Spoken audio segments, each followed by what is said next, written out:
Witnesses called it the worst wreck they had ever seen. Somehow the mother trapped underneath the semi survived, and the driver, blamed for the crash, only had to pay a small fine. Only News 13 uncovered how a state trooper's mistake kept the driver from facing more serious consequences. News 13's Dave DeMarco tells us the victim's family now feels blindsided by the law because of the error. She worked all night and was coming home, just seconds from home. Dolores Epps was at the bus stop with her grandchildren.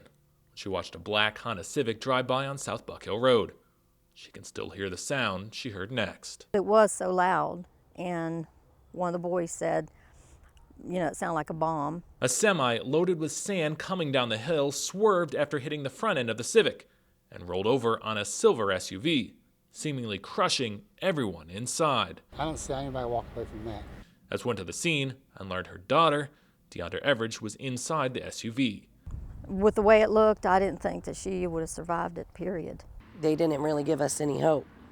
We kind of struggled with those options of turning off the life support. As the days went by, with Everidge recovering slowly at a brain injury center, the family turned their attention to the teen who caused the wreck. They were shocked at what they found. Because troopers weren't sure Everidge would survive, they held off filling out the citation for the 18-year-old who ran the stop sign. When the trooper filled it out, he mistakenly checked the box saying there were no serious injuries. That led to this. The driver that was issued the ticket was able to simply go down to the clerk of the court, pay the fine, and not have a mandatory court appearance. The trooper, once he realized this, tried to get with the judge to see if we could get a court hearing, but because the driver had already complied with the requirements of paying the ticket, we're unable to do so. So the teen paid his $180 fine and walked, while the mother of three struggles to. Young man that decided not to stop at the stop sign, his life will resume as normal. And she's going to have some hurdles to overcome.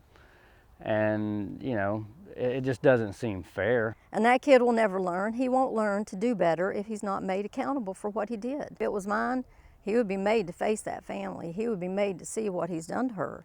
In Lake County, Dave DeMarco, News 13. We did try to contact the teen who caused the crash, but he hasn't responded to our requests for an interview. As for the trooper who made the mistake, the Florida Highway Patrol says the officer has been coached on the importance of properly filling out tickets.